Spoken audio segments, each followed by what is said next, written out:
Bismillahirrahmanirrahim. Alhamdulillah rabbil alamin wassalatu wassalamu ala asyrafil anbiya wal mursalin wa ala alihi wa ashabihi ajma'in, amma ba'd.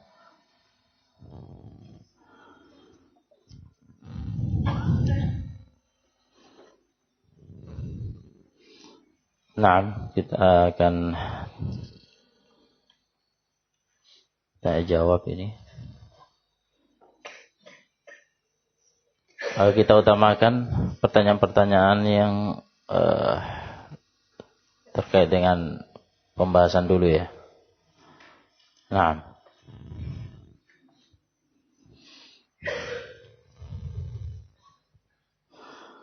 ada yang bertanya, apabila sudah terdengar adzan subuh di masjid selain masjid pondok, apakah waktu sahur sudah habis?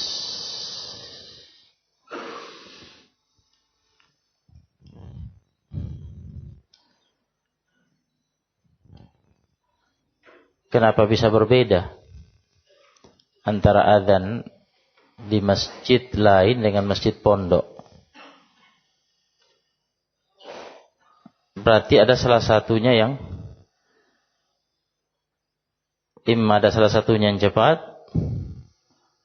atau ada salah satunya yang terlambat. Kan begitu? Jika adzan di masjid ini, Khalid bin Walid,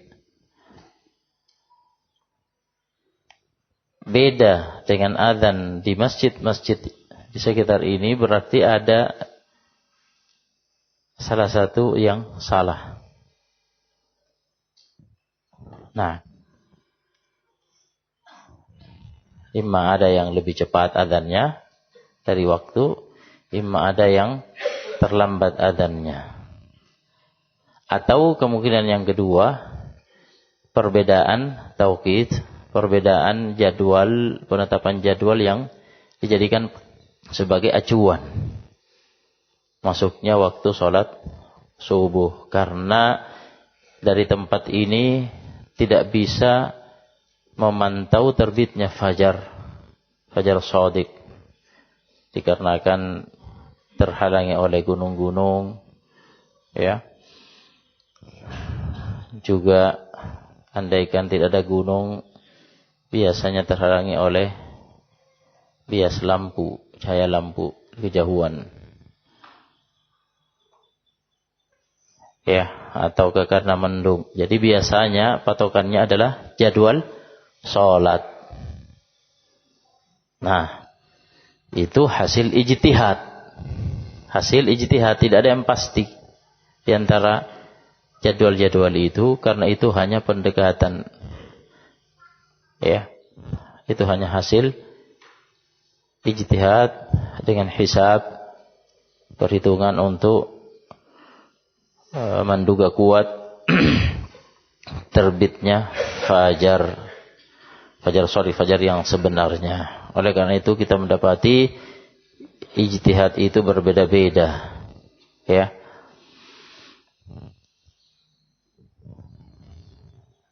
Nah, itu ada kemungkinan itu. Baik. Jadi ada beberapa kemungkinan. Nah, yang jelas, ya,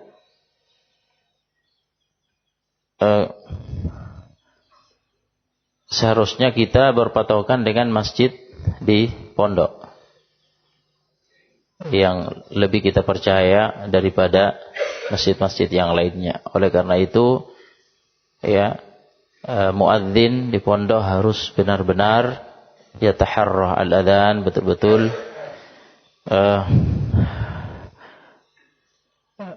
memperhatikan dengan baik, ya, adzan ini, memilih ijtihad yang terbaik, yang paling tepat. Naam. Dan sepertinya Kemenak mengeluarkan, ya, ada itu jadwal dari Kemenak resmi untuk setiap daerah untuk penentuan jadwal waktu-waktu sholat termasuk subuh.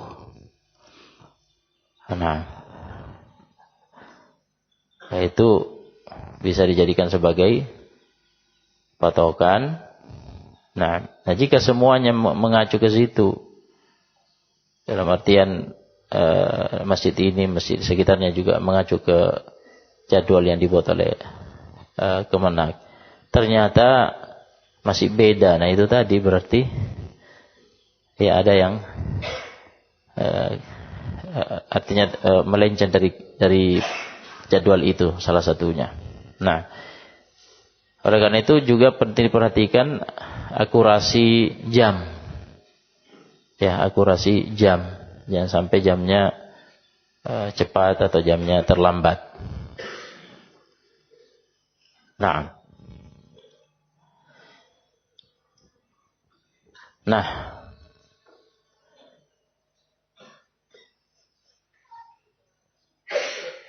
jika ini sudah disepakati, ya,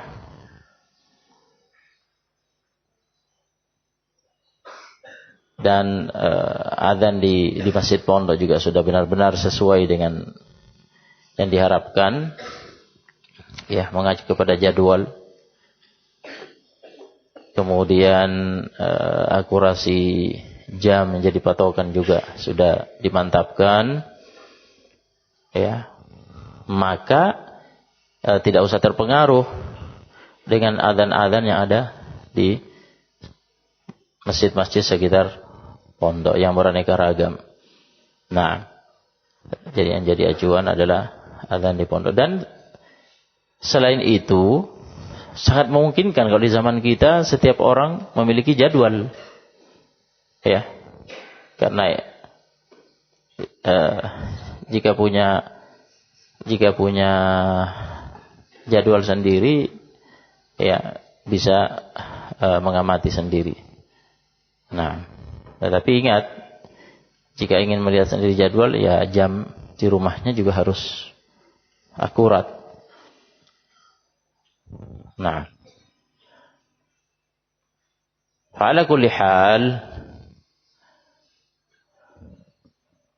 semua itu hanya ijtihad dan ghalabatul dhon, dugaan kuat. Semuanya tidak pasti terbitnya fajar, karena tidak ada satupun yang di antara yang ada di sini, sekitar sini, yang melihat fajar secara langsung. Nah, itu tadi adalah upaya bertakwa kepada Allah SWT sesuai kemampuan, fattaqullaha mastata'tum. Ya, berdasarkan jadwal yang merupakan hasil ijtihad tersebut. Nah, itu dugaan kuat. Oleh karena itu, ya, ada fatwa sebagian ulama, Ibnu Baz, Ibnu Utsaimin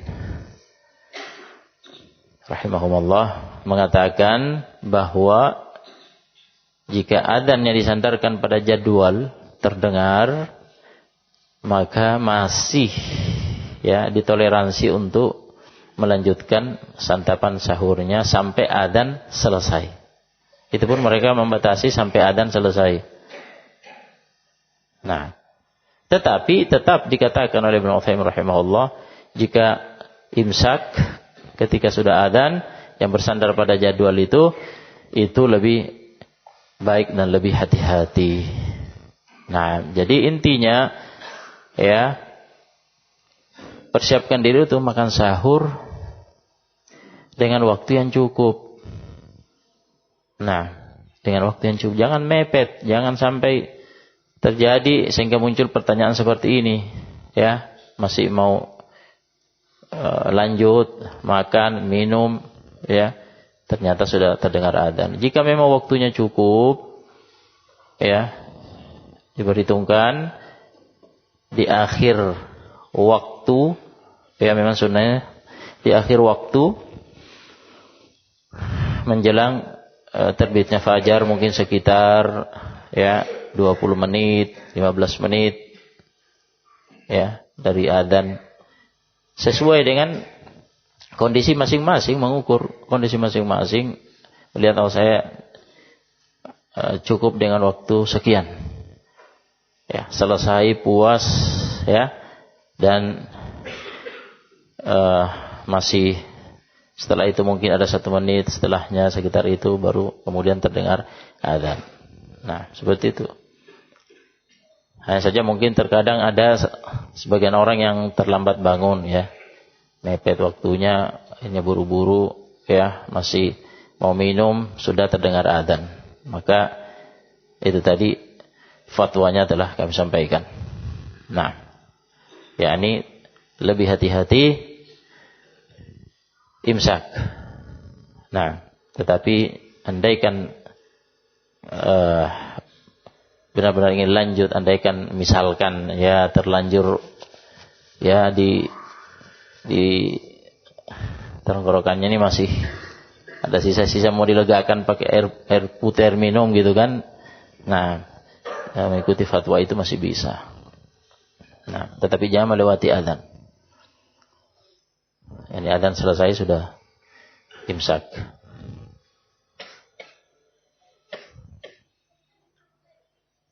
Apakah ada dalil yang menunjukkan berbuka puasa dengan makan kurma dengan jumlah yang ganjil?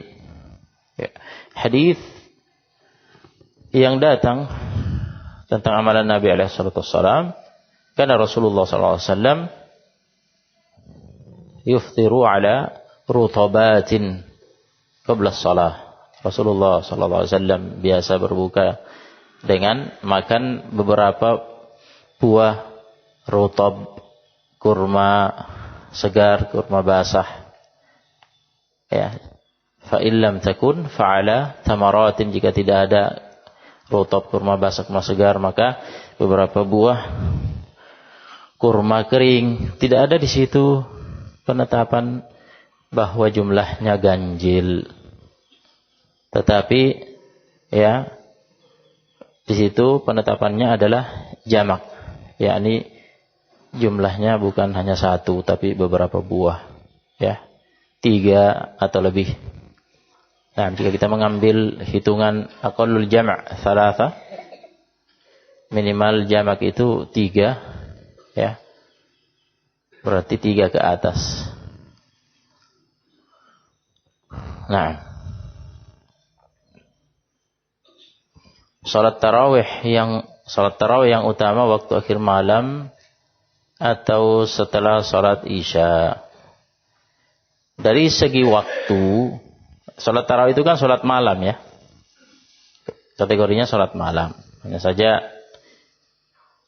ada perbedaan ya antara salat malam di bulan Ramadan dengan di luar Ramadan dari sebagian sisi. Nah, dari segi istilah disebut salat tarawih. Kenapa disebut salat tarawih? Dikarenakan tarawih itu artinya diselingi dengan istirahat. Nah, dikatakan pelaksanaan tarawih itu ya orang-orang yang tarawih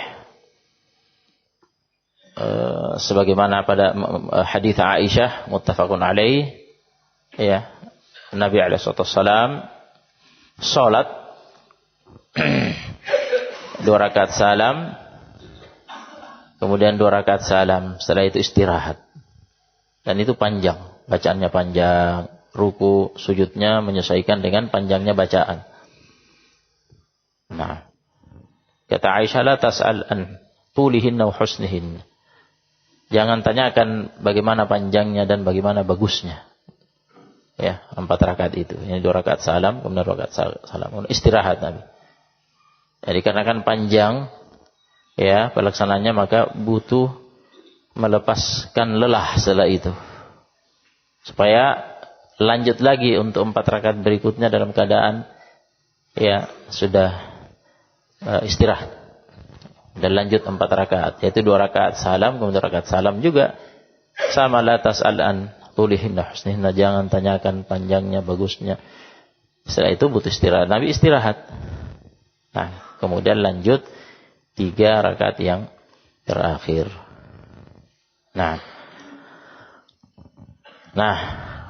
itulah, dari situlah sisi penamaan tarawih. Nah,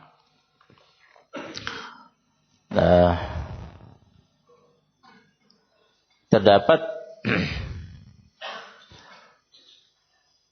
dalil-dalil yang menunjukkan bahwa pelaksanaan qiyamul lail di akhir malam itu lebih utama daripada pelaksanaan qiyamul lail di awal malam. Ya. Seperti itu dari segi waktu. Ada dalil yang menunjukkan bahwa akhir malam itu waktunya lebih utama dibandingkan awal malam. Nah.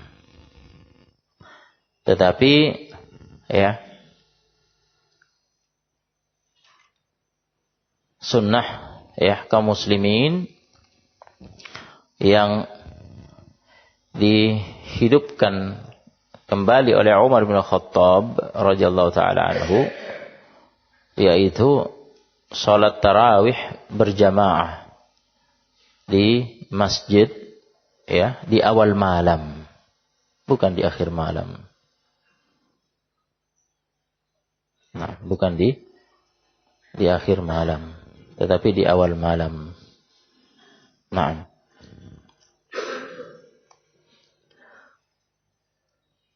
Dan Imam Ahmad rahimahullah ketika ditanya tentang ini, beliau mengatakan bahwa sunnah kaum muslimin lebih saya sukai, yaitu tarawih berjamaah di masjid ya bersama kaum muslimin di awal malam.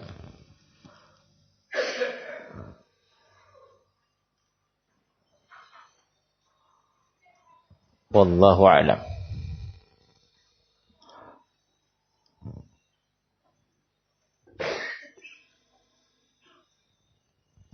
Nah, adapun yang tidak berkesempatan hadir salat tarawih berjamaah di masjid ya di awal malam setelah salat Isya di awal malam ya, maka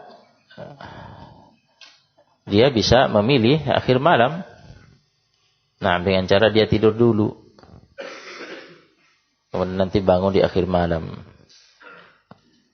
untuk mendapatkan pelaksanaannya yang lebih utama dari segi waktu. Nah,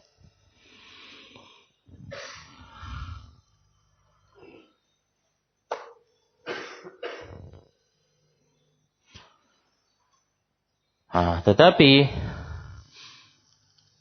sebagai tambahan, nah itu tadi ya sisi perbedaan yang lain, tarawih di bulan Ramadan disunahkan secara berjamaah di masjid.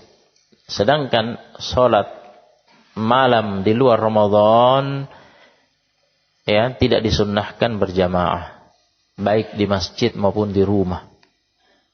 Hanya saja Nabi SAW pernah beberapa kali qiyamul lail, tahajud dengan ya sebagian sahabat, pernah bersama Hudzaifah, pernah bersama Ibnu Abbas, pernah bersama Ibnu Mas'ud ya. Sehingga itu dijadikan dalil oleh ulama boleh kadang-kadang qiyamul lail, tahajud. Tahajud itu qiyamul lail yang dilakukan setelah tidur ya. Itu bedanya. Qiyamul lail ini umum istilah ini, salat malam. Yang dikerjakan setelah tidur secara khusus disebut tahajud pada istilah ulama. Nah,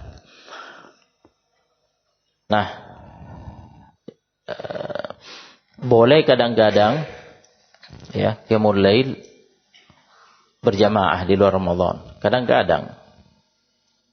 Nah, jangan dijadikan sebagai amalan rutin, karena jika dijadikan amalan rutin berarti dijadikan sunnah, maka justru jadi bid'ah. Yang sunnah rutin setiap malam berjamaah tarawih di bulan Ramadan. Nah, ada contohnya pernah dikerjakan oleh Nabi SAW beberapa malam, pada sebagian malam-malam Ramadan bersama sahabat ya. Kemudian dihentikan oleh Nabi SAW karena khawatir turun wahyu yang mewajibkan tarawih. Nah,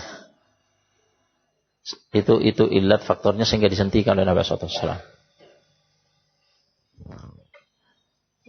Nah, oleh karena itu dihidupkan kembali sunnah itu oleh Umar radhiyallahu anhu karena faktornya sudah tidak ada. Karena wahyu sudah berakhir. Jadi sudah tetap syariat Nabi SAW bahwa itu hanya sunnah, tidak wajib. Dihidupkan kembali ya tarawih berjamaah di masjid oleh Umar bin Khattab. Dan pada hadits Abu Dzar radhiyallahu anhu, riwayat Ahmad, Abu Dawud, At-Tirmidzi dan yang lainnya. Hadits nilai sahih oleh Al-Albani rahimahullah.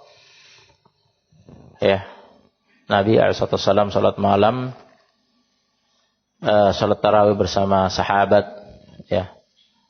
Beberapa malam. Dan di akhir hadis ya disebutkan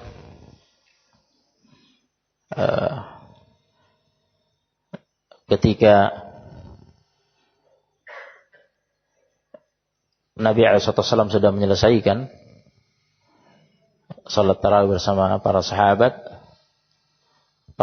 masih ingin ditambahkan, ya, masih ingin tambahan, masih semangat begitu. Nah, apa kata Nabi SAW? Man shalla ma'al imami hatta yansarifa kutiba lahu qiyamu lail. Barang siapa sholat bersama imam sampai selesai, berarti sampai selesai, sampai witir, sampai salam yang terakhir. Nah, barang siapa sholat bersama imam sampai selesai, dituliskan baginya pahala qiyamul lail semalam suntuk. Padahal mungkin hanya 1 jam atau sekitar itu. Jika biasanya tarawih ya di masjid, nah sesuai keadaan kondisi. Yang jelas tidak 1 malam suntuk kan begitu. Ada yang 1 jam, ada yang 2 jam dan semisal itu. Tetapi berdasarkan hadis tersebut, maka sudah mendapatkan pahala qiyamul lail semalam suntuk. Nah, itu menunjukkan keutamaan tarawih berjamaah di masjid. Asalkan sholat bersama imam sampai selesai. Ya. Jangan mundur ketika witir misalkan. Karena ini para sahabat ini masih semangat ingin minta tambahan kepada Nabi SAW. Nabi tidak mengatakan kepada mereka, kalian tambah sendiri di rumah. Gitu kan? Tambah sendiri di rumah. Nabi tidak mengatakan demikian. Tapi Nabi mengatakan cukup jika sholat bersama imam. Sampai selesai sudah dapat pahala qiyamul lail semalam suntuk. Nah.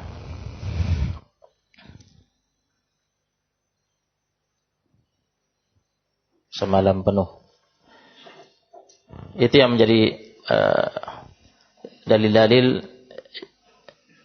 Jumhur ulama mengatakan bahwa salat tarawih di masjid bersama kaum muslimin lebih utama daripada tarawih sendiri. Meskipun pelaksanaannya di awal malam. Nah, dibandingkan yang tarawih sendiri di akhir malam. Wallahu a'lam.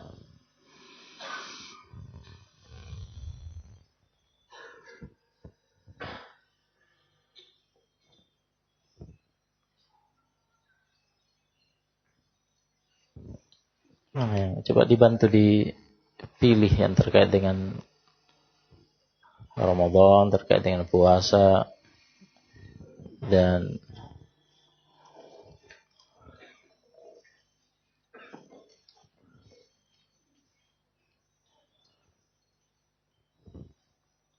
iya, taruh di sini yang terpilih. Nah.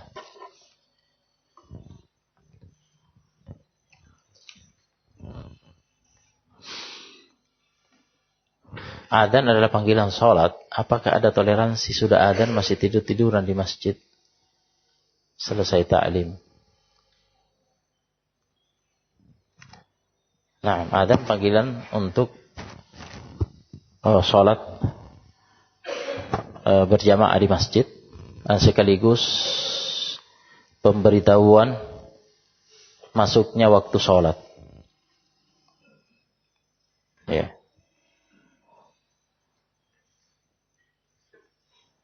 Jadi tentunya semestinya jika sudah mendengar adzan maka bersiap-siap, ya bersiap-siap, berwudu, kemudian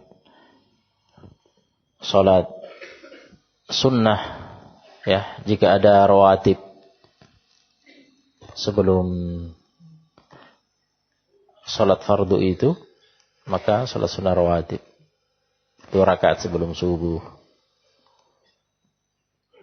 ya 4 rakaat sebelum zuhur, yakni 2 rakaat salam 2 rakaat salam. Nah, sebelum asar tidak ada rawatibnya, sebelum maghrib juga tidak ada, sebelum isya juga tidak ada. Tetapi ya ada sholat sunnah mutlak yang disyariatkan antara adzan dan iqamah untuk sholat yang tidak ada rawatibnya. Jadi ada 2 rakaat ya sebelum asar minimalnya, sebelum sholat maghrib, sebelum sholat isya. Nah, bukan rawatib. Nah, bahkan untuk asar ya ada hadis rahimallahu mura'an shalla arba'an qabla al-'asr. Allah merahmati orang yang salat 4 rakaat sebelum salat asar, meskipun bukan rawatib. Ya, ini untuk mengejar keutamaan, jadi bersegera seperti itu semestinya ya. Naam. Kemudian memanfaatkan waktu jika memang kemudian bersegera untuk mendapatkan shaf pertama karena memiliki keutamaan. Nah, ya, dan waktunya dimanfaatkan jika imam belum datang, dimanfaatkan untuk ya berdoa. La yuraddu du'a bainal adzan wal iqamah.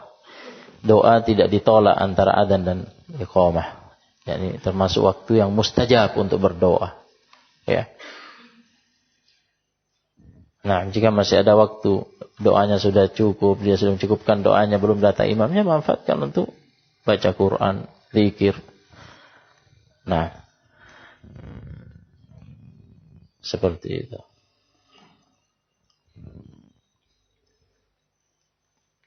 Dan tidak pas gitu momennya, masih tidur-tidur di masjid padahal orang-orang pada datang ke masjid salat sunnah, ini malah tergeletak di masjid, kan begitu. Nah, kalau memang masih butuh tidur, masih ngantuk ya, mungkin pindah ke tempat yang lain, jangan di masjid.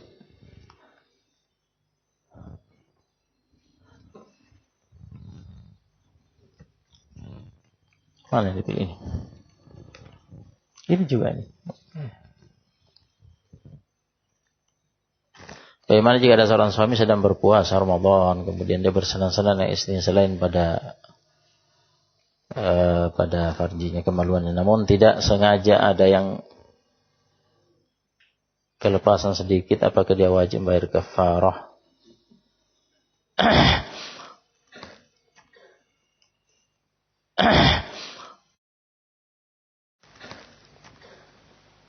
Pertanyaannya apa? Ini pertanyaannya ada 2 kemungkinan makna karena tidak diperjelas, dikarenakan memang pertanyaan seperti ini terkadang susah membahasakannya karena sensitif ya. Nah, Allahu musta'an. Jadi jika yang dimaksud di sini ya adalah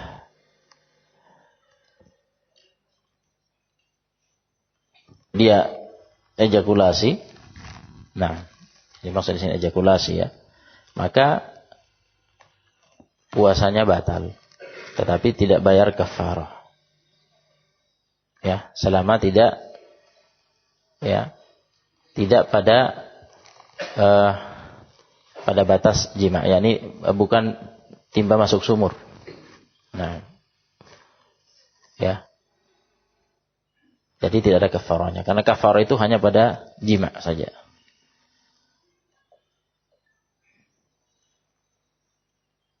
Adapun yang jika yang dimaksud adalah sempat melakukan jima, sempat timba masuk sumur, maka kafarah. Batal dan kafarah, meskipun hanya sebentar. Nah,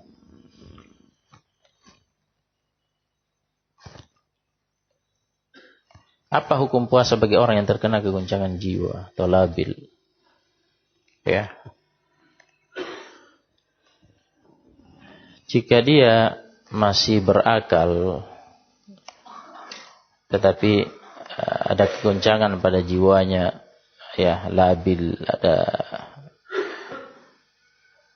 gangguan semacam ini, tapi dia tidak sampai kehilangan akal, masih sadar, masih bisa berniat untuk ibadah, ya, maka dia wajib berpuasa. Dan justru orang yang seperti ini harus banyak-banyak ibadah, ya, banyak ibadah, banyak baca Quran, terutama banyak zikir, nah, banyak sholat untuk mengatasi kegoncangan jiwanya. Dia butuh banyak mendekatkan diri kepada Allah Subhanahu wa taala, banyak doa jiwanya, menguatkan iman agar menguatkan jiwanya. Ala bi dzikrillahi tatma'innul qulub, ala bi dzikrillahi tatma'innul qulub. Ingatlah, dengan berzikir kepada Allah, kalbu-kalbu itu akan menjadi tenang. Nah, jadi hal-hal yang seperti ini terjadi karena, ya, jauh dari Allah Subhanahu wa taala. Orang yang dekat kepada Allah Subhanahu wa taala, banyak zikir, banyak mengingat Allah, ya, hatinya akan tenang. Hatinya akan tenang. Nah,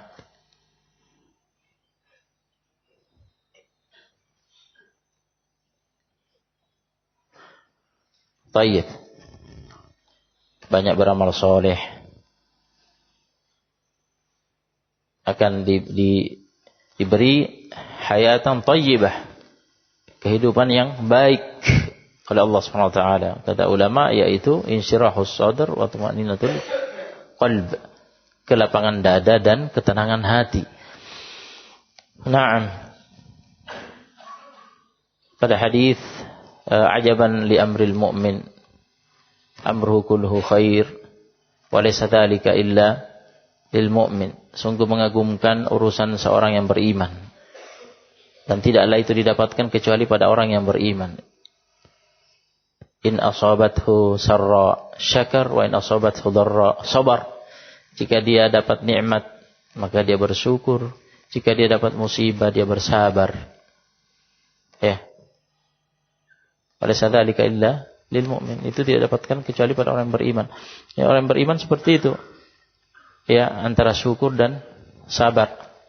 Dapat nikmat, syukur, dapat musibah, sabar.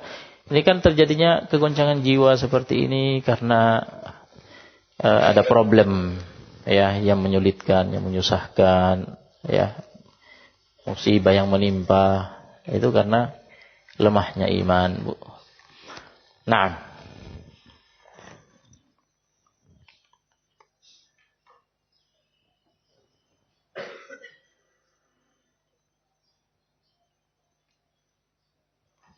bila terluput tidak bisa sahur dikarenakan terbangun udah lewat waktu subuh, bagaimana puasa kita dan niatnya tetap puasa atau tidak?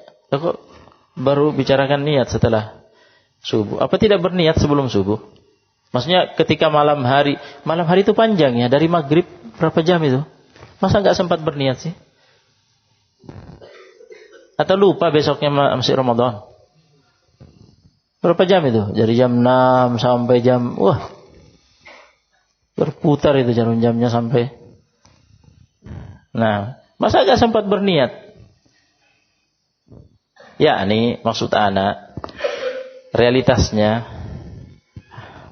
ya, setiap kita ketika tiba waktu berbuka, ya, kita ingat besok mau puasa lagi kan? Ya, biasanya itu sudah mesti ada niatan mau lanjut lagi puasa besok begitu. Nah, dan ada niat mau bangun sahur, ya. Ada niat enggak mau bangun sahur? Iya kan? Niat mau bangun sahur berarti niat mau apa? Mau puasa. Itu sudah niat, itulah niat. Ada maksud mau bangun sahur berarti sudah niat mau puasa, mau melaksanakan sunnah puasa dengan makan sahur. Itu sudah berniat berpuasa, hanya saja bablas tidurnya. Nah, jadi enggak masalah ini.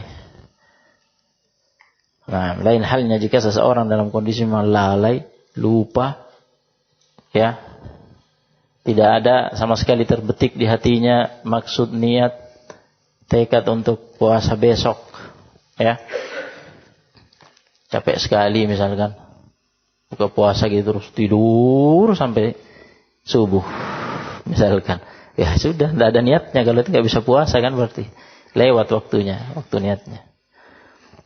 Nah,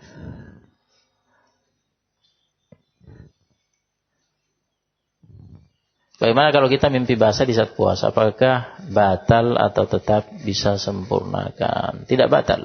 Nah, mimpi basah itu di luar keinginan sendiri, sesuatu yang ditakdirkan oleh Allah Subhanahu wa taala. Jadi tidak ada unsur kesengajaan. Nah, ya, dalam keadaan tidak sadar karena tidur. Jadi itu dimaafkan dan tidak membatalkan puasa. Puasanya dilanjutkan saja.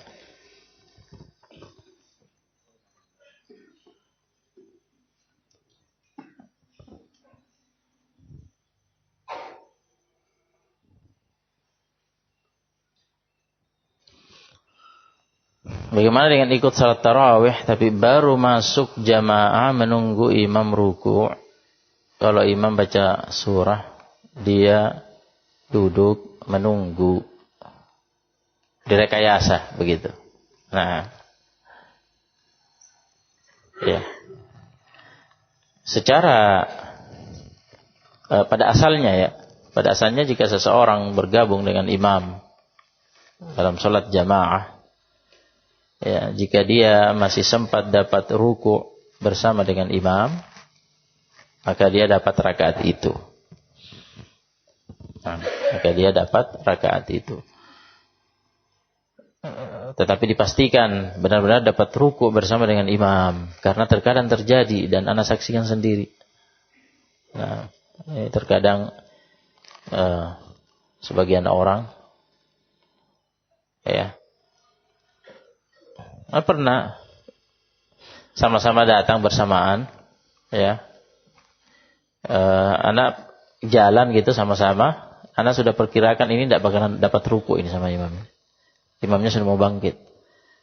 Nah, akhirnya masuk sama-sama di samping anak masalahnya. Dia masuk duluan, dia takbir, imamnya sudah bangkit di depan. Dia takbir, imamnya sudah, jadi gini. Dia menyangka dapat ruku'. Nah, setelah sholat, anak tanya, loh kok enggak nambah tadi? Nambahnya cuma sekian rakaat. Iya, karena saya tadi dapat ruku' bersama imam. Antum enggak dapat, anak lihat antum. Anak suruh ulangi sholatnya. Nah,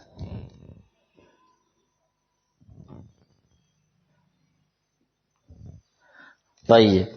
Ini hati-hati nih masalah ini. Ya. Anak-anak kecil biasanya suka begini nih. Aduh, nanti jika sudah ini lari kejaran ke depan gitu. Nah, mengejar ruku' bersama dengan imam. Ya, ada beberapa pelanggaran di situ, mengganggu jamaah yang sedang sholat, tiba-tiba ribut berlarian dari belakang. Nah, Nabi SAW melarang berjalan cepat, apalagi berlari untuk mengejar ruku' bersama dengan imam. Ya, kemudian di sini ada kemungkinan tidak bisa dianggap dapat ruku' bersama imam untuk dianggap dapat satu rakaat dikarenakan dia rekayasa.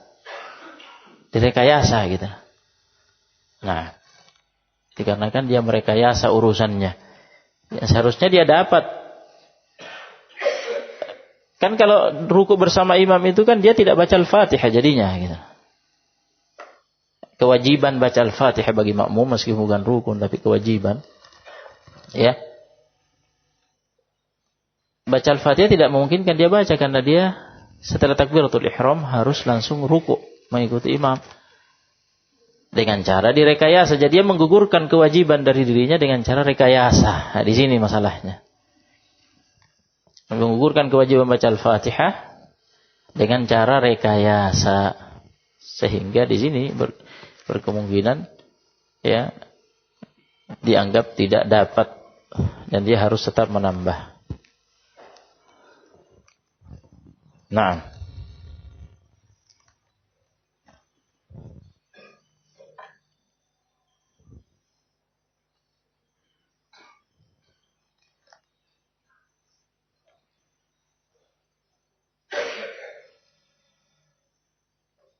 mengeluarkan fidyah, apakah harus pada hari puasa?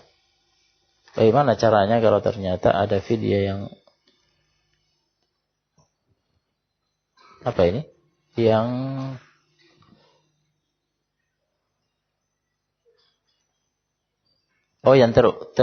terhutang ya. Yang terhutang karena sesuatu hal yang menghalangi. Nah, tidak masalah. Tidak masalah karena kewajiban bayar fidyah ini ya adalah kewajiban yang harus ditunaikan. Nah, dan tidak ada batas waktu berakhirnya. Jadi apabila mampu dikeluarkan di bulan Ramadan ya, maka dikeluarkan. Jika tidak ada kemampuan saat itu ya, atau ada hal lain yang menghalangi sehingga tertunda pembayarannya di luar Ramadan, maka tetap dibayarkan. Nah,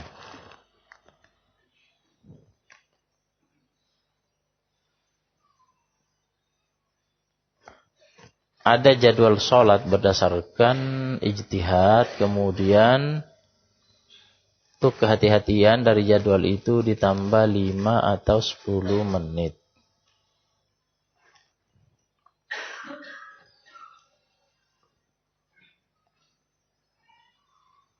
Loh, kok berijtihad lagi?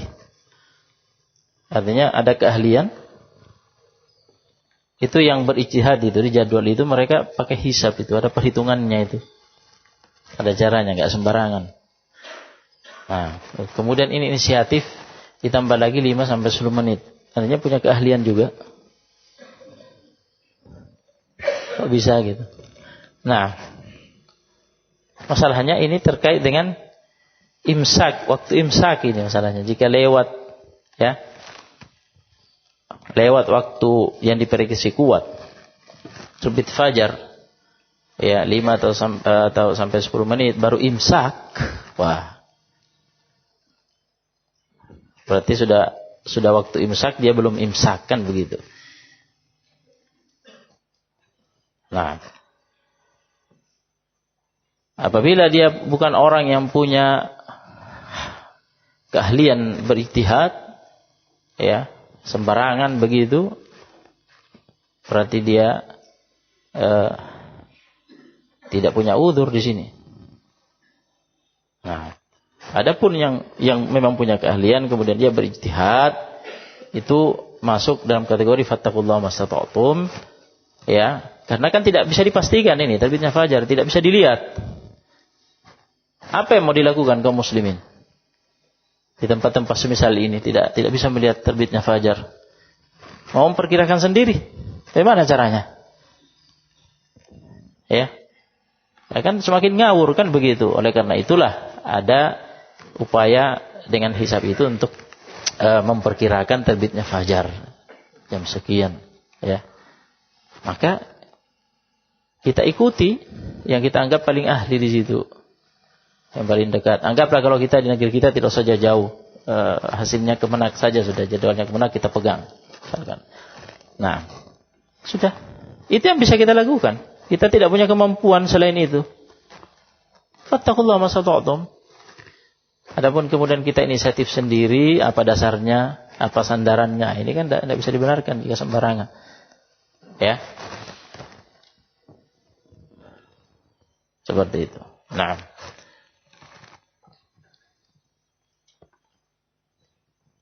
Adapun terkait dengan waktu sholat, ya, terkait dengan waktu sholat, itu kan setelah adzan kan tidak langsung sholat. Berapa menit biasanya setelah sholat? Setelah adzan? Nah, sampai 15 menit ya, sekitar itu. Jadi tidak ada kekhawatiran sholat subuh sebelum waktunya. Nah, dari sisi itu. Tetapi untuk imsak puasanya sudah aman. Nah, jadi dalam beramal itu kaidahnya, ya, pertama berdasarkan sesuatu yang meyakinkan, ya, berdasarkan ilmu yang meyakinkan. Jika ini bisa, maka ini yang harus ditempuh. Jika memang bisa melihat langsung terbitnya fajar, diilmui, ya, secara pasti. Nah, tetapi jika tidak bisa, maka berdasarkan dugaan kuat. Berdasarkan dugaan kuat. Fattaqullaha mastata'tum. Nah, dugaan kuat ini, prediksi kuat ini, ya, hasil ijtihad analisis dengan keahlian, bukan sembarangan gitu. Ya, ini harus difahami.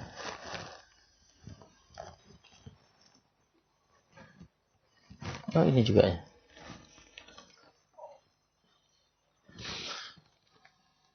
Bagaimana cara membayar fidya wanita yang tiap tahun hamil dan tidak mampu berpuasa? Tidak mampu berpuasa ketika hamil, ya kan? Menyusui, hamil, menyusui. Masa hamil terus? Nah, sampai berapa tahun hamil terus? Nah, akan berhenti hamil nanti, berhenti menyusui. Nah, yang bayar fidya itu yang memang tidak akan bisa mengqadha. Orang tua yang lanjut usia yang sudah tidak mampu berpuasa. Ya.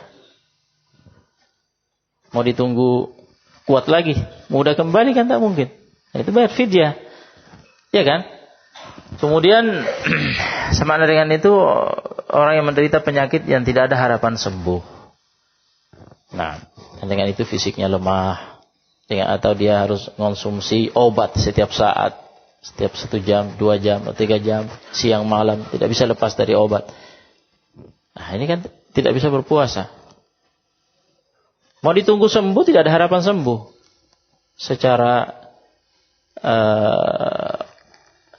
secara medis oleh ahlinya, ya, atau menurut kebiasaan selama ini yang ada di masyarakat. Nah,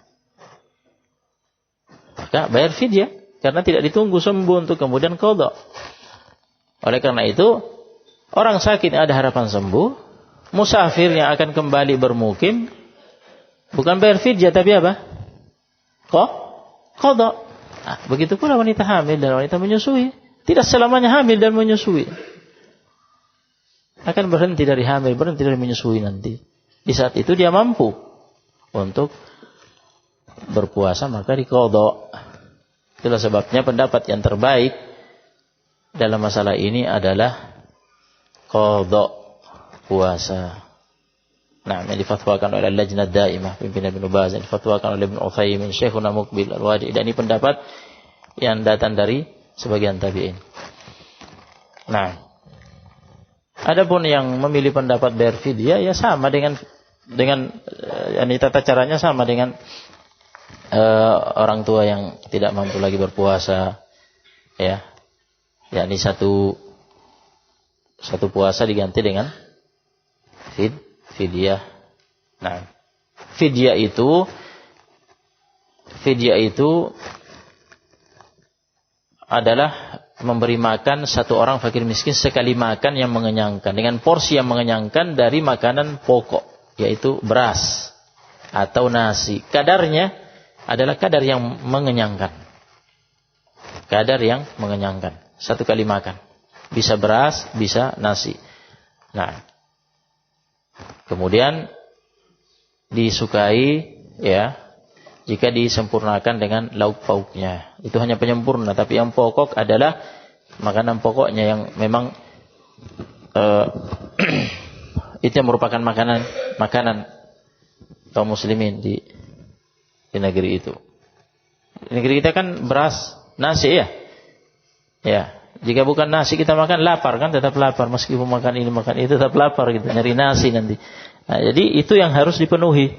Jadi jangan sampai bayar fidyah nasinya cuma segini. Kemudian tambahan-tambahannya. Ini porsinya segini enggak kenyang, enggak cukup. Nah, itu tidak sah fidyahnya nanti. Tidak sah fidyahnya jika nasinya sedikit.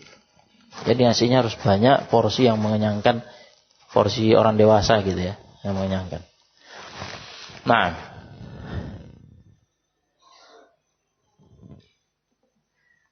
bagi wanita yang tiap Ramadan hamil nifas menyusui sampai beberapa tahun, bagaimana mengqadha puasanya? Nanti yakni di sela-sela dia menyusui, seandainya ya, kan sudah dijelaskan bahwa pada asalnya wanita hamil dan wanita menyusui itu wajib berpuasa. Pada asalnya wajib berpuasa. Nah, kapan dapat rukhsah untuk tidak berpuasa? Ketika kondisinya lemah seperti orang sakit. Dan itu yang menimpa mayoritas wanita jika hamil dan menyusui, rata-rata ya seperti itu, lemah. Tetapi ada sebagian wanita yang kuat fisiknya, staminanya bagus, mungkin nutrisinya bagus, suplemennya bagus.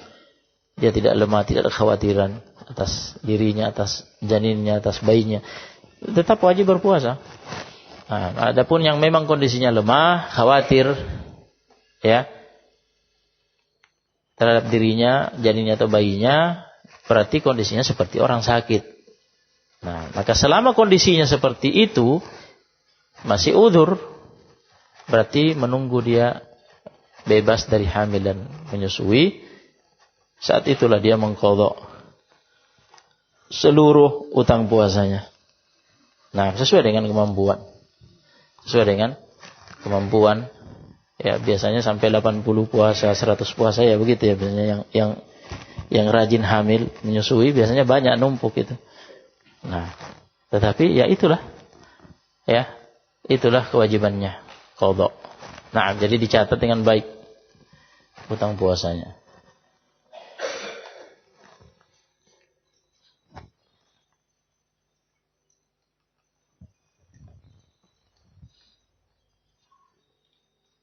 Bagaimana puasa orang yang pekerja keras? Sebagai contoh kuli bangunan, sopir yang sudah menjadi pekerjaan sehari-hari.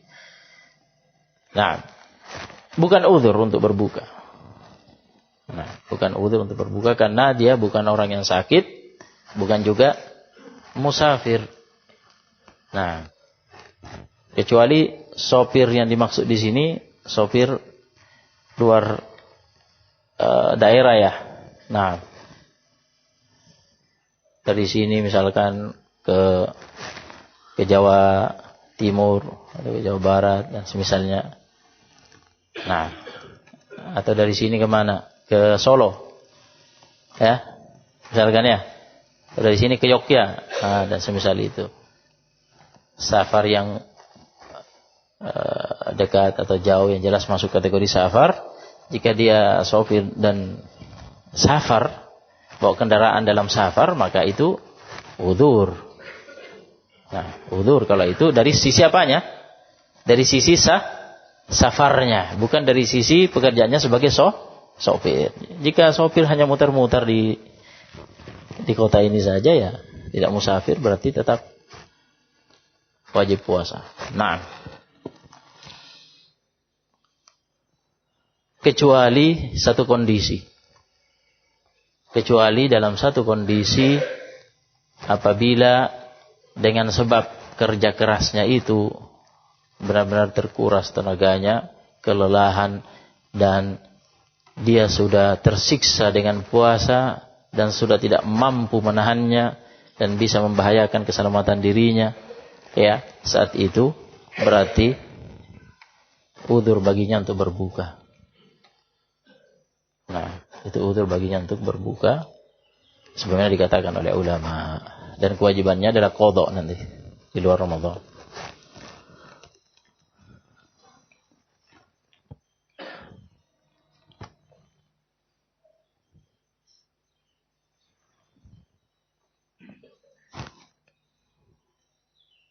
Bagaimana terkait melaksanakan malam Lailatul Qadri tanpa i'tikaf? Apakah bisa mendapatkan keutamaan malam tersebut tanpa harus beriktikaf di masjid karena tersebutkan aktivitas lain? Man qoma Lailatul Qadri imanan wa ihtisaban ghufira lahu ma taqaddama min dzambi. Barang siapa qiyamul lail, salat tarawih di malam Lailatul Qadri karena iman dan berharap pahala, diampuni dosanya yang lalu. Apakah ada pada hadis barang siapa i'tikaf? Enggak ada kan? Barang siapa ya di malam itu dia i'tikaf. Enggak kan? Enggak dibatasi untuk orang yang i'tikaf. Dan tidak semua sahabat i'tikaf di masa Nabi alaihi wasallam. Nabi memang rutin i'tikaf, tapi tidak semua sahabat i'tikaf. Ya. Baik. Jadi keutamaan malam Lailatul Qadar kata ulama didapatkan oleh siapa saja yang menghidupkan ya malam itu. Ya. Yakni barang siapa beribadah di malam itu sesuai dengan kekuatan dan kemampuan ijtihadnya, jelas ibadah yang dilaksanakan di malam Lailatul Qadar itu khairun min alfi syahr. Oleh karena itu, ya, yang mampu memang mampu kuat untuk tidak tidur malam semalaman, ya, menghidupkan malam itu ihya Lailatul Qadar. Nah, ya. Seperti yang dicontohkan oleh Nabi SAW. Ahya lailahu, menghidupkan malam harinya. Maksudnya tidak tidur itu. Semalaman tidak tidur. Karena ya setiap detik-detik di malam itu yang digunakan untuk ibadah luar biasa. Khairum min alfi syahr ini malam ini. Nah, jadi benar-benar dimanfaatkan. Ya, itu maksudnya. Meskipun di rumah. Meskipun di rumah. Nah, ataukah di masjid tetapi bukan i'tikaf. Jadi i'tikaf bukan syarat, itu intinya ya. I'tikaf bukan syarat. Yang penting di malam itu dihidupkan untuk ibadah. Sehingga meraih keberkahan sebanyak-banyaknya. Na'am Lailatul Qadri khair min alfi syahr.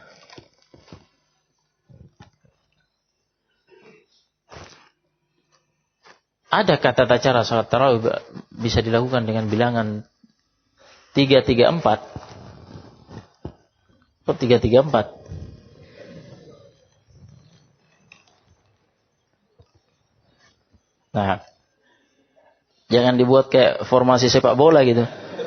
4-4-2. Berapa lagi? Nah, sholatul lail mathna. Salat malam itu kata Nabi alaihi salatu wassalam adalah 2 rakaat.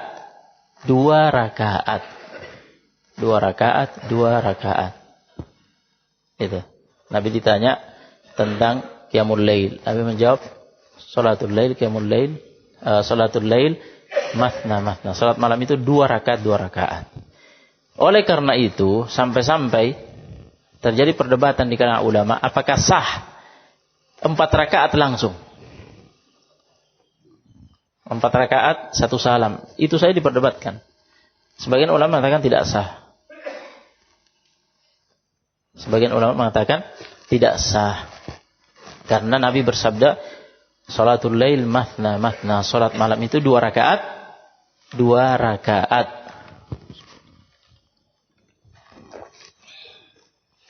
Ya. Jadi tidak bisa 3-3-4, 3-4-3. Ya, dan semisalnya harus 2. Ah, gitu. 2. Jika mencontoh Nabi alaihi salatu wasallam, dan itu yang lebih utama, yaitu hanya 11 rakaat, berarti ya terakhirnya jadi 2 rakaat. Nah, pada Aisyah itu jadi 4 rakaat 3 gitu kan. Jadi 2 rakaat, salam, langsung lanjut 2 rakaat berikutnya. Nah, setelah itu istirahat dulu. Beberapa menit, melepaskan lelah. Jadi 2 rakaat 4 rakaat yang pertama ini diupayakan ya agak panjang bacaannya, namun tetap ya sesuai dengan kemampuan. Nah, baik. Kemudian istirahat. Setelah itu lanjut 4 rakaat, 2 rakaat salam, 2 rakaat salam.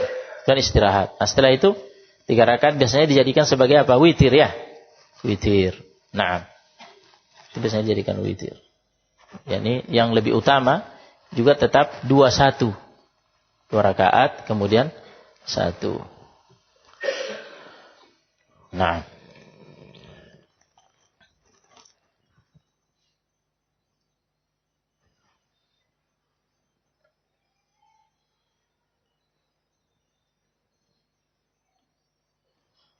Apakah seorang yang berpuasa Sya'ban 1 hari atau 2 hari sebelum Ramadan termasuk yang disabdakan oleh Nabi dalam hadits la taqaddamu Ramadan bi shaumi yaumin wala yaumain aw yaumain. Nah.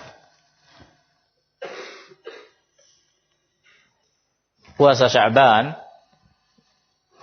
ya. Puasa Sya'ban sebagaimana amalan Nabi alaihi wasallam, mayoritas hari-hari di bulan Sya'ban Nabi berpuasa.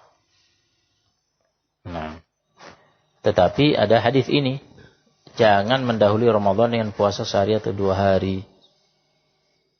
Jadi jika niatnya puasa sunnah di bulan Sya'ban, tapi itu sudah tanggal 28,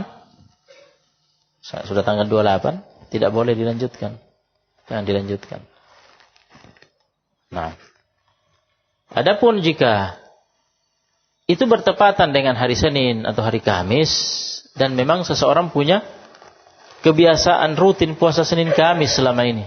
Itu memang kebiasaan dia sebelum Sya'ban. Selama ini dia setiap bulan dia rutin puasa Senin Kamis. Jadi sudah merupakan kebiasaan dia. Maka dia tetap berpuasa Senin atau berpuasa Kamis meskipun tanggal 28, meskipun tanggal 29, meskipun tanggal 30. Ya, itu diperkecualikan. Nah, karena bukan sengaja berpuasa untuk mendahului, sengaja berpuasa sesuatu, puasa sunnah, ya mendahului Ramadan sehari atau 2 hari sebelumnya. Ini adalah puasa yang memang rutin dia lakukan. Nah, oleh karena itu dikatakan bahwa puasa sunnah di bulan Sya'ban batasnya sampai tanggal berapa? Tanggal 20 berapa?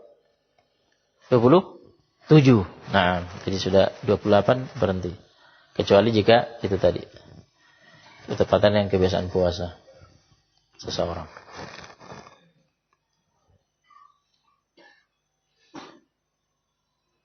Untuk puasa sunnah, niat apa bisa dilakukan setelah fajar? Untuk puasa sunnah bisa. Yang kita bahas, ya, yang kita bahas pada kajian kemarin itu sholat puasa wajib. Adapun puasa sunnah beda. Nah, ini diantara perbedaan puasa wajib dengan puasa sunnah. Puasa sunnah bisa diniatkan setelah fajar dengan syarat, tapi dengan syarat belum melakukan salah satu dari pembatal-pembatal puasa. Nah, jika sudah sempat minum kopi, minum teh baru mau puasa, ya nggak bisa. Bagaimana cara mau puasa sudah minum teh? Nah, tapi misalkan yang belum menyentuh apa-apa makanan minumannya, pembatal-pembatal puasa tidak ada yang dilakukan tanpa niat puasa. Kemudian misalkan jam 7, jam 8, ya ingin berpuasa, boleh, sah. Nah, Nabi SAW pada hadits Aisyah datang menemui Aisyah di rumah, minta makanan yang ada di rumah, tidak ada. Kemudian Nabi mengatakan, inni idzan shaim. Idzan shaim. Nah, idzan ana shaim. Kalau begitu saya berpuasa. Nah, itu dalilnya. Jadi saat itu baru berniat Nabi SAW untuk berpuasa.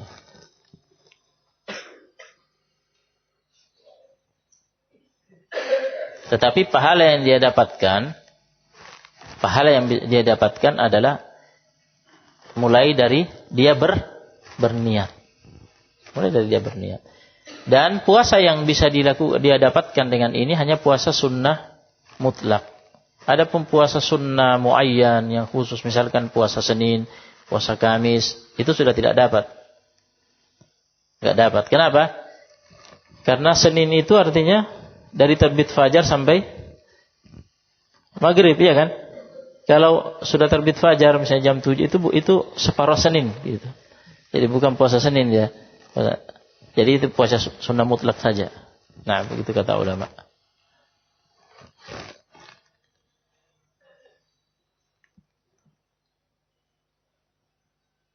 Termasuk puasa apa itu? Arafah misalkan kan. Nah, puasa muayyan seperti itu enggak dia dapatkan jika sudah lewat fajar, tapi dia tetap bisa berniat puasanya saja ya. Puasa sunnah mutlak begitu. Sesuai pahalanya sesuai mulai dari dia berniat. Bisa buka puasa sewaktu-waktu untuk puasa sunnah bisa. Ini perbedaan lain antara puasa wajib dengan puasa sunnah. Memulai puasanya saja sunnah, tidak wajib. Begitu pula melanjutkannya tidak wajib. Jika hendak dibatalkan di tengah jalan, ya boleh. Nah, tetapi kata ulama, jika tidak ada maslahat yang menuntut, maka sebaiknya dipertahankan. Nah, namun jika ada maslahat yang menuntut, misalkan ya ada undangan khusus untuk dia, ada sahabatnya, ya, ada kerabatnya khusus menyiapkan hidangan untuk menjamu dia. Ya memang dibuat untuk dia, untuk menyenangkan dia, untuk persahabatan, untuk pertemanan, untuk kekerabatan, ya. Ya diundang, masa enggak dimakan? Kan begitu. Ya, oleh karena itu pada hadis Nabi diundang membawa beberapa sahabat makan. Dan memang sahabat yang mengundang ini sudah menyiapkan khusus makanan. Nabi makan, ya ada satu sahabat yang tidak makan karena puasa. Dia ditegur oleh Nabi SAW. Nah, saudaramu sudah bersusah payah menyiapkan hidangan, ya, maka sebaiknya disantap. Nah, baik, ada maslahat. Tetapi sebaiknya diqadha ya. Sebaiknya apa? Diqadha. Qadhanya juga tidak wajib karena puasanya saja tidak wajib, tetapi sebaiknya diqadha. Nah, sebaiknya diqadha. Nah, sebagaimana pada hadis tadi.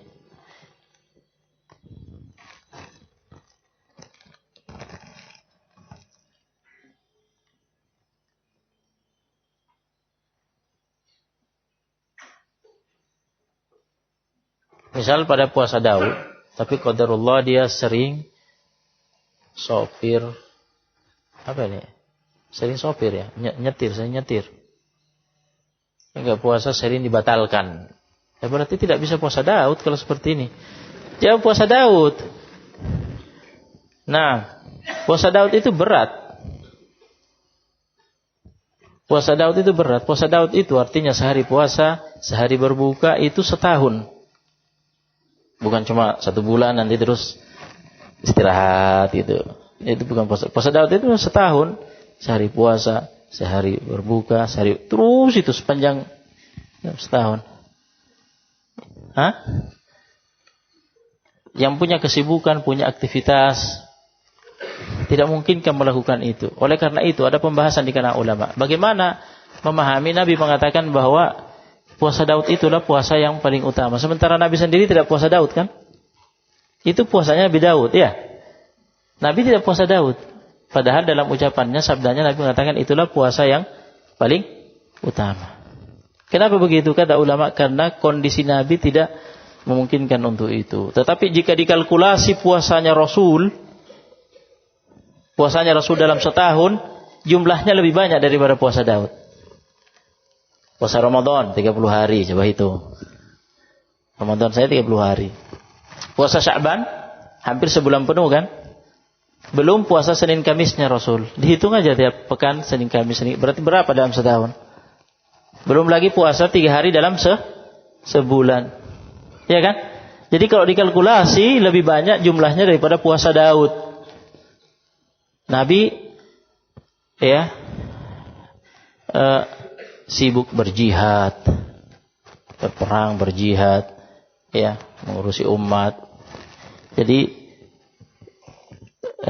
keadaannya tidak sesuai keadaannya Nabi tidak melaksanakan puasa Daud. Dan Nabi memperhatikan waktu-waktu khusus yang memiliki keutamaan-keutamaan. Nah, seperti tadi itu Senin Kamis, ya. Wajib ada puasa apa itu? Dan Nabi berpuasa puasa Asyura, ya. Nah, puasa Asyura 10 Muharram. Nah, ya, dan puasa yang lainnya. Kemudian di bulan Sya'ban hampir sebulan penuh, yakni mayoritas harinya puasa. Seperti itu. Nah, jadi artinya kita petik dari situ, ya, kita petik dari situ, jika memang kondisi aktivitas kesibukan tidak mendukung untuk puasa Daud, jangan puasa Daud. Nah, jadi tidak bisa puasa Daud seperti ini. Sebentar-sebentar buka, sebentar batal. Nah, kondisi tidak memungkinkan. Jadi puasa sesuai dengan kemampuan dan kondisinya. Yaitu yang bisa dilakukan, ya, niru Nabi Senin Kamis, ya kan? Kemudian 3 hari dalam setiap bulan. Ya, lebih paling utama Ayyamul Bid 13, 14, 15 malam-malam purnama itu. Nah, ya seperti itu.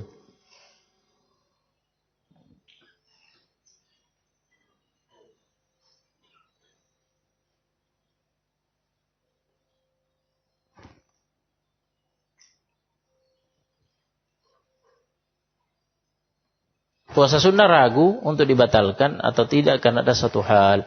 Apakah puasa tersebut otomatis batal? Ini terkait dengan masalah eksistensi niat. Eksistensi niat harus dipertahankan selama ibadah itu berlangsung. Ya, baik dalam ibadah puasa maupun dalam ibadah sholat. Ketika seorang ragu mau membatalkan sholatnya atau tidak, ragu mau membatalkan puasanya atau tidak, ya, ada perbedaan pendapat di kalangan ulama. Apakah eksistensi niatnya hilang sehingga batal? Karena dia sudah ragu. Jika sudah ragu berarti kan sudah tekadnya sudah enggak ada. Batal. Pendapat yang lain mengatakan tidak batal. Karena dia sudah bertekad dari awal sebelum beribadah. Di tengah pelaksanaan ibadah muncul keraguan. Nah, keraguan ini tidak bisa menggoncangkan tekad yang sudah ada sebelumnya. Jadi dia ini tidak bertekad menghentikan, membatalkan. Jadi tekad yang ada dari awal ini masih ada dan dia sekarang ragu. Ragu mau diteruskan atau tidak. Nah, keraguan ini tidak membatalkan. Ya. Ini yang menjadi di antara menjadi dalil yang menguatkan pendapat ini. Ibnu Mas'ud radhiyallahu anhu ketika sholat malam bersama Nabi SAW, bacaannya kan panjang sekali. Nah, Ibnu Mas'ud mengatakan, qad hamamtu an atrukahu. Saya sudah berpikir mau meninggalkan Rasul, mundur gitu, enggak mampu. Tapi bertahan juga. Nah, sahabat, insyaallah semangat berjuang. Tapi pikiran itu muncul karena terasa sekali ini beratnya ini panjang sekali bacaannya. Nah, saya sampai berpikir untuk meninggalkan Rasul sendirian. Tapi dilanjutkan saja. Nah, itu kan jadi sebenarnya apa? Ibnu Mas'ud ini sudah mulai apa? Ragu ini lanjut apa tidak ini gitu. Dan ternyata lanjut dan tidak batal salatnya. Itu yang dijadikan dalil ulama mengatakan keraguan tidak menghilangkan eksistensi niat. Allahu a'lam.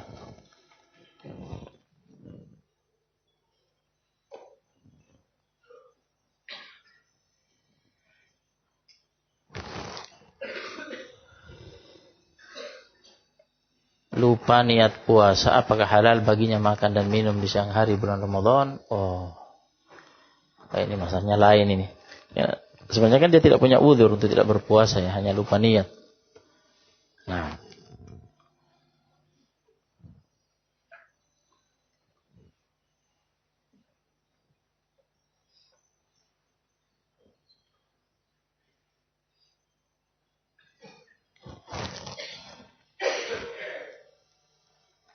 Ya, ini untuk hati-hati ya jangan.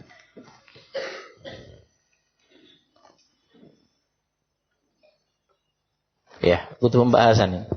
Pembahasan. Dari satu sisi dia tidak puasa. Nah, dia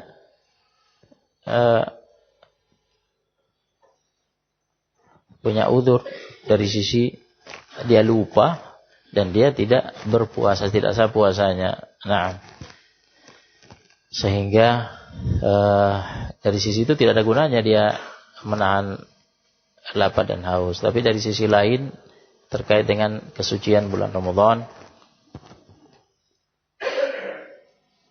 yang butuh diperhatikan, ini butuh pembahasan. Wallahu a'lam.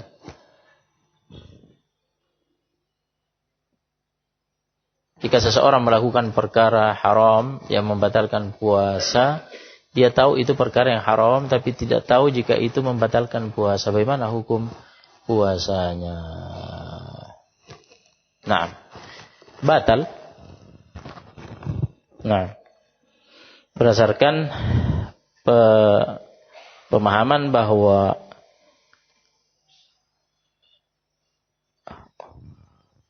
uzur ketidaktahuan itu, ya, artinya tidak tahu hukum perkara itu dibolehkan atau tidak. Nah, batal puasa itu konsekuensi. Batal puasa itu adalah konsekuensi. Dia tahu konsekuensinya batal atau tidak, tetapi dia mengetahui bahwa itu adalah perkara yang haram, ya, maka kemudian dia melanggarnya, dia terkena konsekuensinya. Nah, seperti halnya sahabat yang mengetahui dirinya melanggar, ya, jima di siang hari, membatalkan puasanya dengan jima di siang hari bulan Ramadan, dan dia tidak tahu konsekuensi kafarat. Karena konsekuensi bayar kafarat baru disabdakan oleh Nabi SAW pada peristiwa itu, pada kasus itu. Dan dia tetap dikenai konsekuensinya. Nah,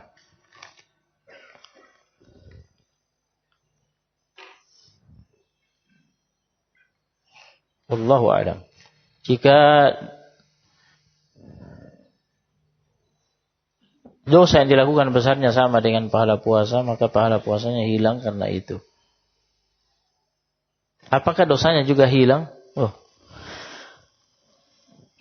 kok bisa? Kok bisa dua-duanya hilang?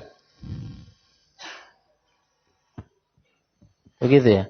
Karena kebaikan menghapus kesalahan. Oh, begitu. Nah, jadi maksudnya sisi tinjauannya dipertanyakan ini, yakni puasanya ini dijadikan sebagai penghapus dosa yang dilakukannya. Itu mungkin maksudnya. Nah,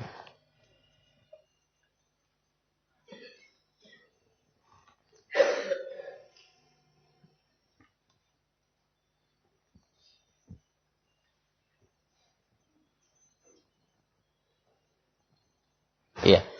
Dalil-dalil secara umum kan menunjukkan bahwa man shoma Ramadan imanan wa ihtisaban ghufira lahu ma taqaddama min dhanbi. Nah, dan semisalnya, yakni dosa-dosa kecil yang dimiliki terhapus dengan puasa, ya, dengan sholat 5 waktu yang dia lakukan. Nah, artinya di bulan Ramadan itu kan bukan hanya puasa yang dia lakukan, ya, bukan hanya puasa. Itu salah satu amalan soleh yang akan menjadi penggugur dosa kecil. Juga sholat 5 waktu kan ada. Shalawatul khams, sholat 5 waktu, penghapus, ya, mukaffiratun lima bainahunna. Penghapus dosa-dosa kecil yang ada di antara sholat-sholat itu. Artinya kalau itu memang dosa-dosa kecil akan terhapus dengan amalan-amalan itu. Nah, akan terhapus dengan amalan itu. Apabila itu dosa besar, tidak. Apabila itu dosa besar, tidak. Nah, dia harus bertobat. Karena di akhir hadis idza jitanabal kabair, jika dia menghindari dosa-dosa besar. In tajtanibu kaba'ira ma tunhauna anhu nukaffir ankum sayyi'atikum, firman Allah Subhanahu wa taala. In tajtanibu, jika kalian menghindari kaba'ira ma tunhauna an, dosa-dosa besar yang kalian dilarang, nukaffir ankum sayyi'atikum. Kami hapuskan dari kalian dosa-dosa kalian. Dosa-dosa yang dihapus dosa-dosa apa itu? Di awal dikatakan jika kalian menghindari dosa-dosa besar, kami hapuskan dosa-dosa kalian. Berarti yang dihapus dosa-dosa apa? Dosa-dosa kecil. Nah.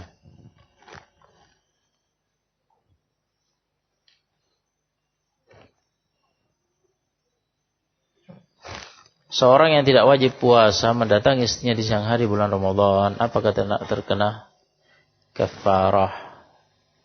Yakni sama-sama tidak berpuasa ini. Nah. Sama-sama punya udzur, tidak berpuasa, sehingga halal baginya makan, minum, dan yang lainnya ini. Dia tidak berpuasa, jadi tidak ada pembatal puasa. Nah, jadi dia tidak melakukan pembatal puasa yang membatalkan puasanya. Untuk kemudian dikarenakan terkena kafarah. Jadi tidak terkena kafarah tentunya. Karena dia tidak puasa. Tidak puasa karena udzur. Nah.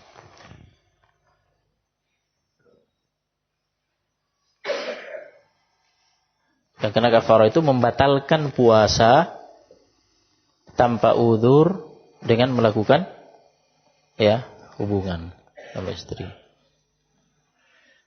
di bulan suci Ramadan. Nah, ada antara satu masjid dan masjid lainnya kadang tidak berbarengan satu waktu. Boleh mengakhirkan sahur tapi berpatokan dengan masjid yang paling akhir adzan subuhnya. Kalau jamnya telat gimana? Muadzinnya datang terlambat, gimana terus? Tidak bisa seperti itu. Namun kita berbuka patokannya masjid yang paling awal adzan maghribnya. Jika cepat jamnya gimana? Tidak bisa seperti itu. Nah, jadi harus dipastikan muadzin di masjid itu mu'taman, terpercaya, amanah, menjalankan tugasnya, kewajibannya adzan. Nah, karena adzan ini fardu kifayah. Jadi dia mewakili kaum muslimin di tempat itu untuk melaksanakan kewajiban adzan. Oleh karena itu muadzin harus benar-benar orang yang amanah dan terpercaya, tidak main-main, tidak asal-asalan. Ya, karena ini terkait dengan waktu sholat, apalagi di bulan Ramadan terkait dengan waktu puasa. Jadi itu yang harus dijadikan patokan, jangan sembarangan. Nah, di samping itu tadi, di masa kita sangat memungkinkan untuk punya jadwal kayaknya setiap orang punya HP sekarang ya. Punya Android semua kayaknya. Ya. Kalaupun tidak, bisa di print itu, jadwal itu, tempel di rumah. Nah, jadi bisa ngelihat. Kemudian akurasi jamnya juga diperhatikan.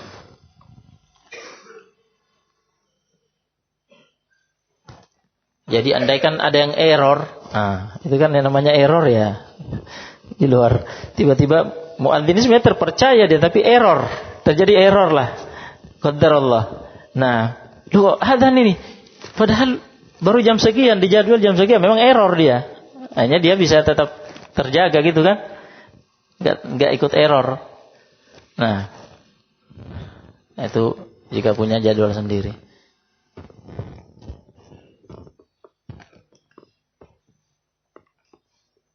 Oh, ini kok enggak adzan ya? Ternyata kan terlambat muadzinnya.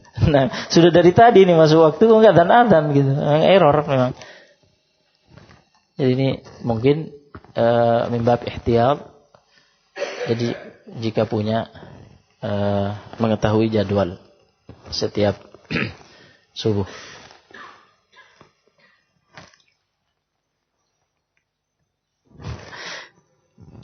La ilaha illallah. Apa masa seperti ini? Ada.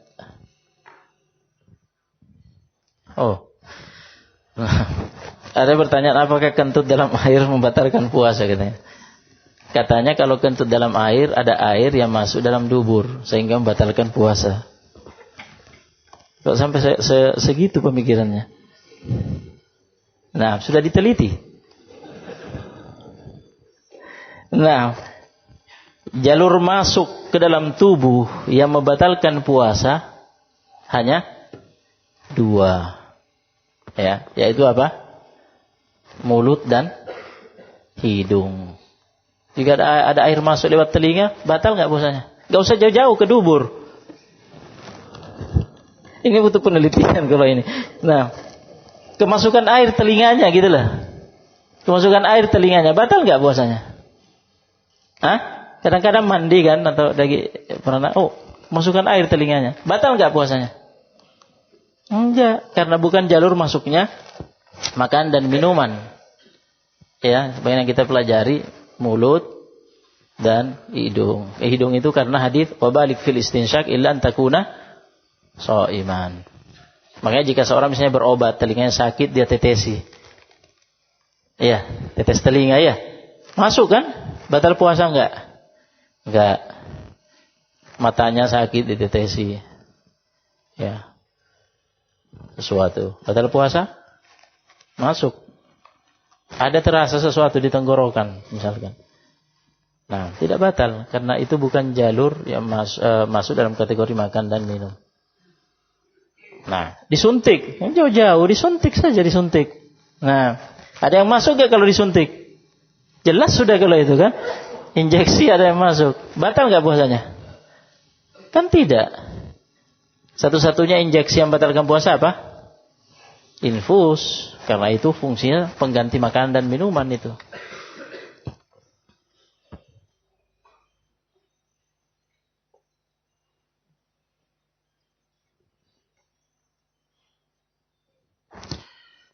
Bagaimana hukum kultum di masjid kaum muslimin pada umumnya setiap sholat tarawih? Tidak ada contohnya dari Nabi di masa Nabi SAW, di masa Umar, ya, itu yang menghidupkan kembali tarawih berjamaah di masjid. Tidak ada, ya, acara-acara amalan-amalan tambahan selain hanya sholat tarawih. Nah, dan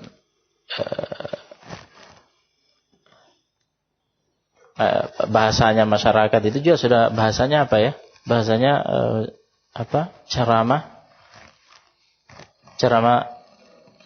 salat tarawih ya gitu ya.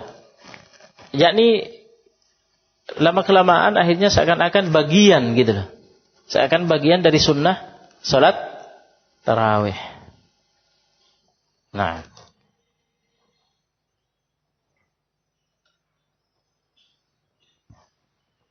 kaum muslimin memang suka nambah-nambah. Tidak mencukupkan dengan sunnah, dengan apa yang datang dari Nabi SAW dan para sahabat.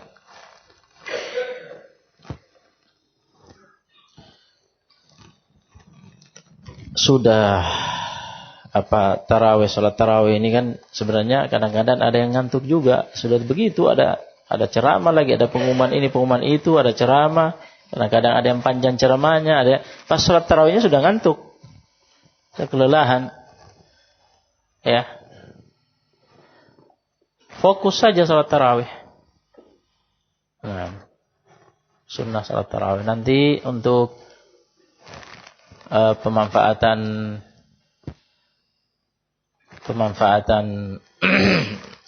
ceramah, taklim ya bisa dimanfaatkan mungkin di waktu-waktu sholat yang lain setelah sholat, misalkan setelah sholat subuh ya. Setelah sholat subuh bagi yang ingin tinggal sejenak mendengar ceramah. Nah, seperti itu.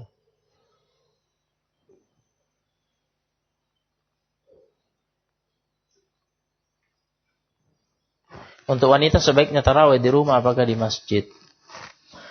Terkait dengan wanita, buyutuhunna khairul lahunna. Nah, buyutuhunna khairul lahunna. Rumah-rumah mereka lebih baik bagi mereka daripada masjid. Nah,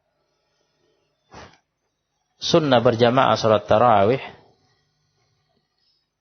tidak lebih kuat dibandingkan dengan kewajiban berjamaah di masjid bagi kaum lelaki.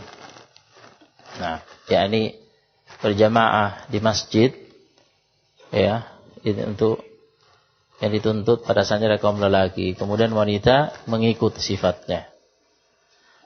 Nah, untuk sholat fardu berjamaah di masjid, bagi kaum wanita, ya, itu saja Nabi mengatakan buyutuhunna khairul lahunna. Rumah-rumah mereka lebih baik daripada masjid. Ini lebih utama sholat fardu di rumah daripada sholat fardu di masjid secara berjamaah. Begitu pula halnya, ya, tarawih di rumah daripada tarawih di masjid. Nah, ini terkait berbicara masalah wanita dan berjamaah, ya. Dari sana ada kaum lelaki maksudnya bukan ikhtilat, ya, karena terpisah safnya, ya. Nah, cuma artinya begitu ketatnya syariat. Nah, untuk menjaga fitnah wanita. Nah, untuk menjaga fitnah wanita, sehingga untuk kaum wanita untuk sholat fardu dikatakan oleh Nabi SAW bahwa rumah-rumah mereka itu lebih baik, lebih afdal daripada ke masjid. Karena jika ke masjid, ya, nanti akan berpapasan atau akan berkumpul bersama laki-laki di masjid meskipun shafnya terpisah. Apalagi prakteknya di masa kita. Tarawih kaum muslimin, muslimat. Kaum muslimat pergi tarawih. Penampilannya. Nah, bertanding itu siapa yang paling harum keluar. Nah, belum lagi kerudung gaulnya dan seterusnya. Ini fitnah. Nah, fitnah. Bahkan biasanya lebih penuh wanitanya daripada laki-lakinya, ya. Biasanya begitu. Nah, tetapi boleh, jika dikatakan misalnya boleh dengan syarat-syarat. Nah, dengan syarat-syarat diantaranya yang datang dari Nabi SAW, ya, tidak boleh keluar ke masjid, tidak boleh pakai wewangian. Tidak boleh pakai wewangian. Nah, karena fitnah. Berhijab yang benar. Berhijab, ya, syar'i yang benar. Jadi bukan pakai kerudung warna-warni, pakaian warna-warni yang coraknya, yang memikat, yang menarik, memfitnah, yang membuat semakin cantik dan menarik penampilannya. Bukan seperti itu. Nah,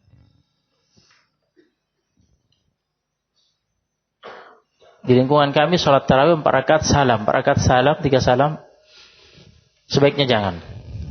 Sudah disampaikan tadi ada khilaf dalam masalah ini, ya. Sebagian ulama menegaskan termasuk Ibnu Utsaimin yang mengatakan tidak boleh. Nah, ini tidak sah. Jadi salatul lail mathna. Salat malam itu 2 rakaat. 2 rakaat. Cari masjid lain yang pelaksanaannya 2 rakaat. Nah, jam berapa ini?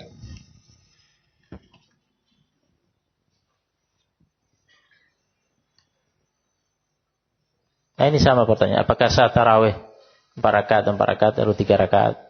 Nah, sudah dijawab tadi.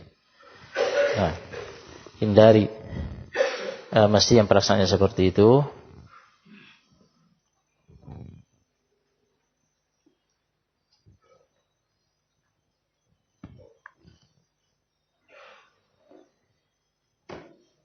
Apakah sah puasa seseorang jika seusai berwudu dia menelan air dari sisa kumur-kumurnya? Menelan air, iya, menelan air dari sisa kumur-kumurnya. Menelan air secara sengaja dari sisa kumur-kumurnya, maksudnya masih tersisa air, kan sudah dikeluarkan. Kumur-kumur itu kan kemudian dikeluarkan. Ya, dikeluarkan sampai habis itu airnya. Nah, Jadi jika memang ada air yang tersisa, maksudnya memang ada air yang tersisa ya, jika ada air yang tersisa dan dia telan secara sengaja ya batal. Jika sudah tidak ada air, sudah dikeluarkan semua, yang ditelan itu ludah. Yang ditelan apa? Ludah, bukan air. Menelan ludah enggak masalah. Nah, itu tidak bisa dihindari karena diproduksi di mulut. Enggak bisa. Nah, dan kita tidak dibebani harus meludah. Masyaqqah. Nah, karena diproduksi di mulut akan terus ada. Jadi tidak masalah dan tidak dimakruhkan menelan ludah. Apakah sah i'tikaf seorang jikalau sering keluar masuk masjid dalam rangka menunaikan hajat atau berwudu? Enggak. Nah, tidak masalah. Karena ini adalah hajat yang mesti dilakukan. Ya, dia mau buang hajat, ini tidak bisa dihindari oleh dia. Nah, dan tidak boleh ditahan karena akan memudaratkan. Kemudian dia sambil keluar gitu, sekalian berwudu. Setelah buang hajat berwudu. Nah, sekian kali keluar buang hajat, ya, berwudu, enggak masalah.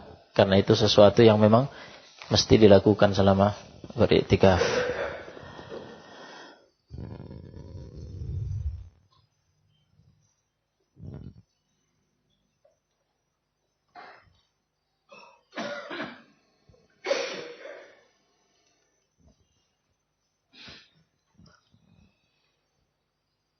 Hukum takbiran pada malam Id menggunakan mic pengeras suara.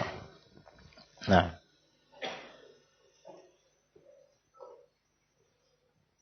jika kita kembali ke takbiran para sahabat bersama Nabi SAW, mereka mengeraskan suara, ya. Nah, mereka mengeraskan suara, tapi mereka tidak ada misalkan di antara mereka yang menyengaja begitu naik ke tempat tinggi, ke atap untuk kemudian bertakbir gitu supaya suaranya kesana kemari. Nah, biasa aja, seperti biasanya tapi mengeraskan suara. Nah, jadi permasalahannya di situ terkait dengan ketika pakai pengeras suara di masjid misalkan, ya,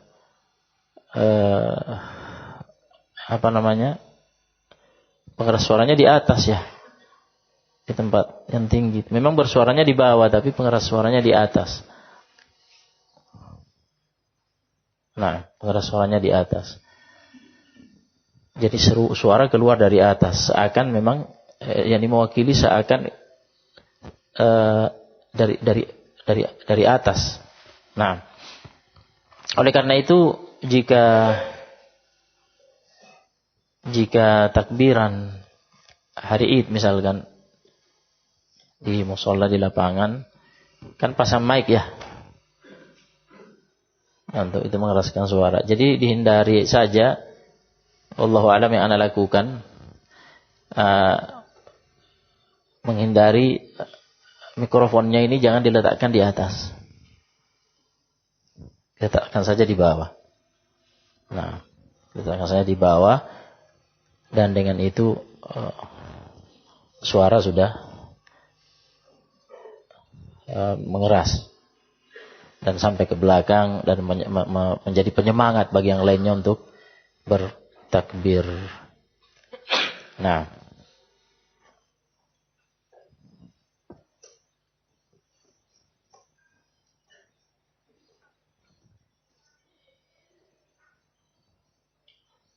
iya, ini yang bisa saya sampaikan tentang ini. Wallahu a'lam. Kita cukupkan. Ada pertanyaan yang lain tidak terkait dengan ini? Ya, kita di waktu yang lain. Barakallahu fikum.